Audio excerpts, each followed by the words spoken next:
Assalamualaikum warahmatullahi wabarakatuh. Saya Irma Agustina, NIM E20191176. Kali ini saya akan mereview materi tentang ekonomi terbuka atau ekonomi 4 sektor, di mana ekonomi terbuka ini mencakup 4 hal, yaitu rumah tangga, yang kedua rumah produksi, yang ketiga negara, dan yang keempat adalah luar negeri. Jadi, ekonomi terbuka adalah perekonomian suatu negara yang terlibat luas dalam perdagangan luar negeri atau dengan kata lain melakukan ekspor dan impor. Selanjutnya adalah konsekuensi dari perekonomian terbuka. Dari segi ekonomi, terdapat tambahan pasar dalam ekonomi terbuka, yaitu luar negeri, di mana pasar luar negeri memiliki konsekuensi yang lebih lanjut terhadap pasar lainnya yang menyangkut pada penyesuaian 3 konsep, yaitu permintaan agregat, jumlah uang yang beredar, dan juga harga barang dan jasa. Selanjutnya adalah aliran pendapatan dalam ekonomi terbuka. Jadi, aliran pendapatan yang pertama yaitu pengeluaran yang dilakukan perusahaan dan rumah tangga yang berupa pajak kepada pemerintah menjadi pendapatan bagi pemerintah. Yang kedua, pengeluaran perusahaan kepada rumah tangga menjadi pendapatan bagi rumah tangga dan juga sebaliknya.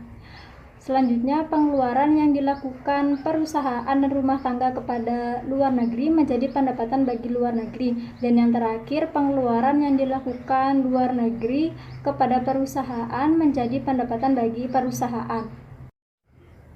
Selanjutnya adalah komponen permintaan agregat.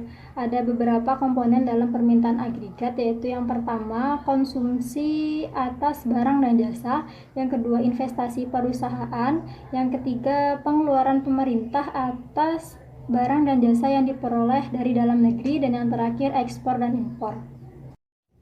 Selanjutnya adalah faktor penentu ekspor. Ada 4 yang menjadi faktor penentu ekspor. Yang pertama adalah barang tidak dapat diproduksi atau tidak dapat memenuhi keperluan dalam negeri. Yang kedua, mutu barang. Yang ketiga, cita rasa masyarakat terhadap barang yang diekspor. Yang keempat adalah kemajuan teknologi dan juga ekonomi negara. Selain faktor penentu ekspor, ada juga faktor penentu impor. Ada 4 yang menjadi faktor penentu impor.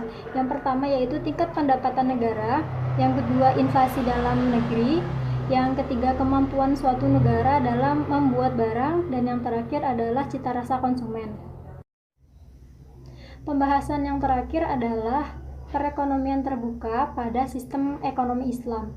Menurut Manan, prinsip dasar yang telah ditetapkan Islam mengenai perdagangan dan perniagaan adalah tolak ukur dari kejujuran, ketulusan, dan juga kepercayaan.